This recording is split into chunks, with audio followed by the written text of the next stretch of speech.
Hello guys! Welcome back to my channel. At kung bago ako sa channel na to, I'm Za and this is Za Canada.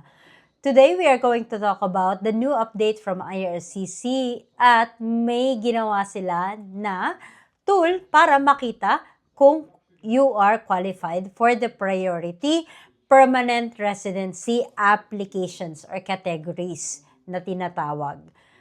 Kung ano yan at kung paano yan gamitin, panoorin hanggang dulo.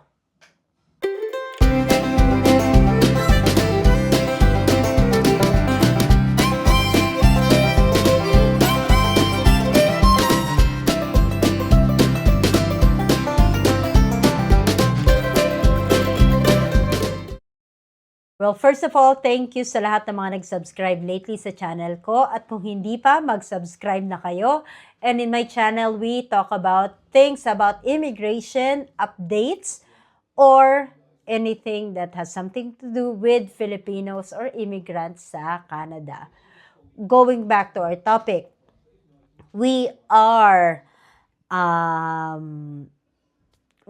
talking about the tool. Paano mo ba malalaman kung pwede kang mag-apply through Express Entry or through the Priority Permanent Residence Program? So what are these priority PR categories na tinatawag? So these are the categories na ginagawa nila or na isinasagawa ni IRCC para mag-invite ng pwedeng maging permanent resident dito sa Canada. So if you get invited, you will get an invitation to apply. And if you get an invitation to apply, then you have to submit the proof of documents like your job offer, your proof of work experience, proof of funds, and so on, etc. Marami yan. Maraming kailangan na the documents if you're applying for a permanent resident. So, pero ano nga ba yung mga categories na yan? What are those priority sectors or priority categories na tinatawag? So, there are a few. So, we have the French language proficiency. There is the healthcare and social services, STEM, okay? So, trades. Next is agriculture and agri-food, education, and physicians with Canada work experience. So, kung meron kang language na French, which means that if you have at least a CLB7 across those skills, then meron kang French language. Pwede kang pumasok sa French language category kapag ginawa nila yan ng IRCC. And if you are a nurse or if you are a teacher, then pwede kang mag-check sa eligibility tool na ito. Makakatipid kayo when it comes to this eligibility tool kasi hindi mo kailangang mag-book agad ng isang immigration consultant or lawyer para malaman mo kung qualify ka ba sa Express Entry. You just have to go through this eligibility tool. I'm going to post the description or the link on the description box below, and it's free. Walang bayad. All you have to do is search at the browser and then search Canada, or let's say for example, hindi mo naman nakita yung link. Hindi ka pumunta doon sa description box ko. Then all you have to do is search Canada Visa Plus Express Entry Eligibility Tool. And then, when you are already at the website, you just have to click on Get Started. Then, fill out all the basic information like your education, language skills, job offers, etc. And submit. And once you submit it, whether you qualify for express entry, and which priority categories you're eligible for. For example, you are a graduate of education sa Pilipinas and you have work experience as a teacher sa Pilipinas or kahit anong bansa, then you may qualify for that education category as long as pasok sa banga yung score mo. Siyempre, meron niyang lower CRS score. Doon sa last na draw sa education, as far as I know, correct me if I'm wrong, 479.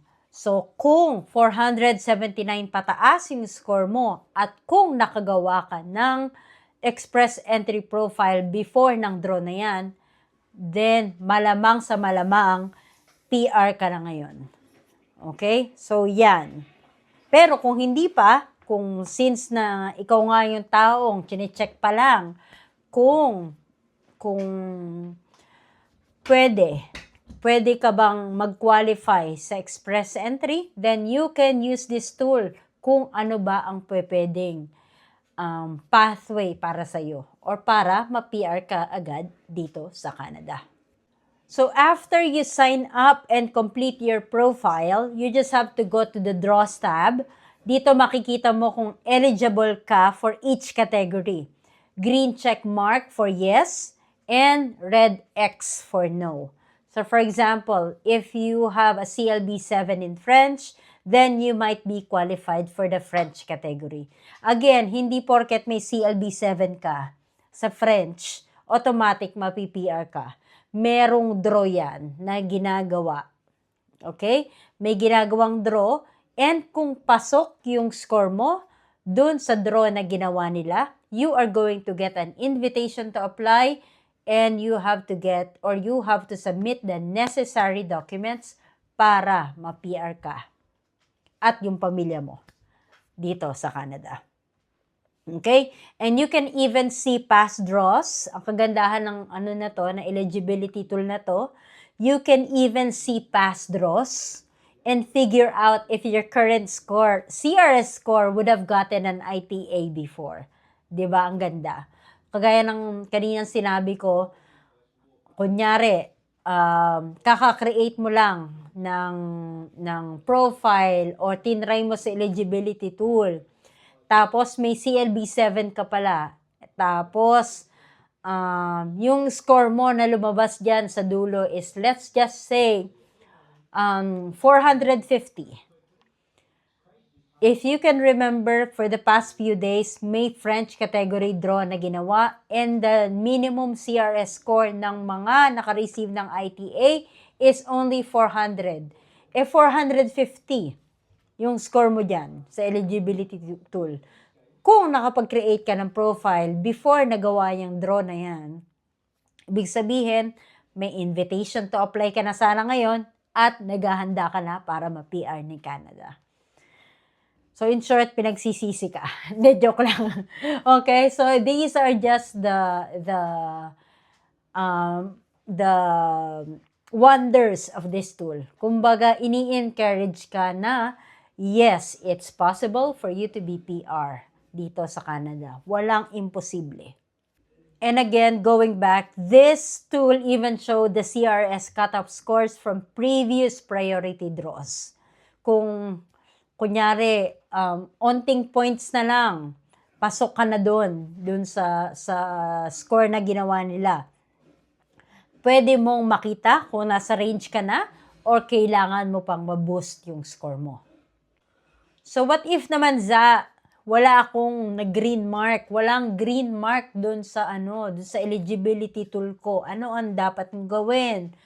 Puro naka-red siya, pulang-pula. Parang test paper mo nung elementary ka. Laging fail. Wag mawalan ng pag-asa. Kasi, there are ways for you to improve your score.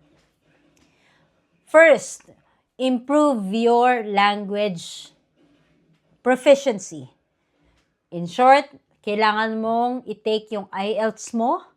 Kung medyo mababa yung English test mo, you have to review or you have to enroll yourself in a review center kung kailangan manood ng mga English movies, or kung French naman ang ginagawa mo, then go through the French movies or series.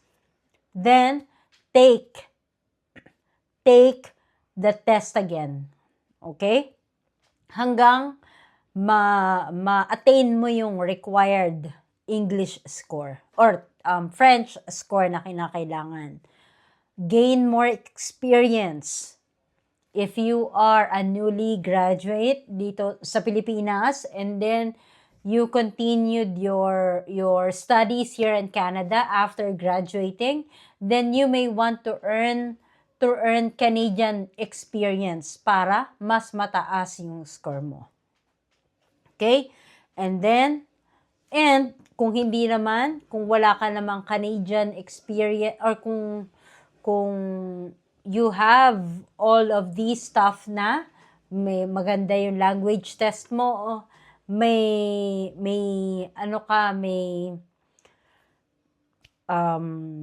work experience ka, then you may want to consider going back to school and get a certificate or degree. And once again, one of the priorities right now is Francophone proficiency. Mas mababa yung draws na ginagawa nila ngayon sa French category. If you have a minimum of CLB 7 across the skills, all of those skills, then you may be qualified for PR under the French category-based selection. And always check your NOC for job duties to make sure you qualify. Siyempre, you have to make sure that you are in the skilled worker NOC.